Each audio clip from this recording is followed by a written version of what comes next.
We are so excited for fans to get their hands on the first DLC of the season. We've been listening to your feedback, and we have so much more to come. We've got 4 intense maps and a brand new zombie experience. One of the great things about DLC is it gives us the first opportunity to address what the players are looking for and what things can be improved upon in the Infinite Warfare experience. We get a lot of feedback across social media, forums, everywhere. It's been really cool to see everything from beta up till now, the requests. So you're gonna see drastic changes and things you love brought into these new maps. Noir is a dark, grimy, moody Brooklyn from the distant future.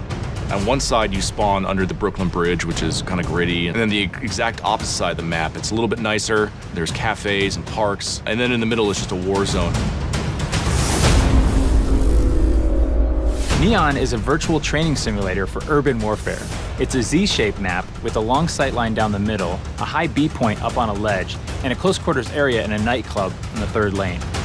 When you run around, cars will generate players. When they die, they will dissolve into a mess of polygons. It's a very interesting and fun space to be in.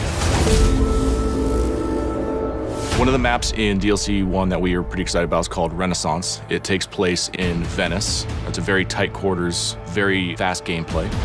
If you like to snipe, you're gonna love the church lane.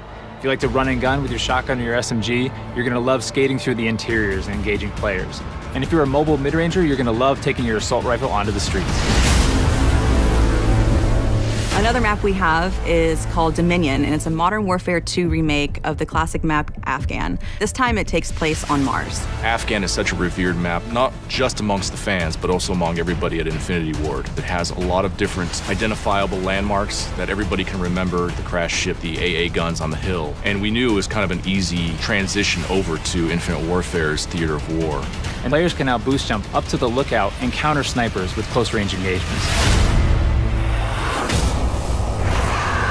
The Rave and the Redwoods is a trip back to the 1990s, to a place that is such a stark contrast from what we did in Zombies in Spaceland. I think players are in for a real surprise. We made them really comfortable in Spaceland by opening up lanes, making it bright and colorful. This is really a horror film brought to life in a video game form. It's going to blow people's minds. After getting sucked out of Zombies in Spaceland, our 4 characters appear in a cabin. They wake up kind of groggy. They kind of realize that they're maybe in the 90s now. As you explore outside of the cabin, you find out that you're actually in an abandoned camp that's been kind of taken over by a few hundred raver kids that are throwing an all-night rave party in the middle of the woods. The level has this dark, foreboding, kind of spooky vibe, and then the world comes alive. There's new weaponry, there's new Fate and Fortune cards coming, new traps within the map. Our cast of characters are getting a whole new wardrobe change. We're gonna introduce a new character named the Slasher. There's so much more to tell. We can't wait for people to get a chance to experience what it's like to be in Rave and the Redwoods. People are in for a real treat. All of the devs here at Infinity Ward cannot wait for our fans to get their hands on the new content. The weapons, the quests, there's so much going into it. Fans are gonna be super excited. Call of Duty Infinite Warfare DLC 1 pack will be available January 31st, first on PS4.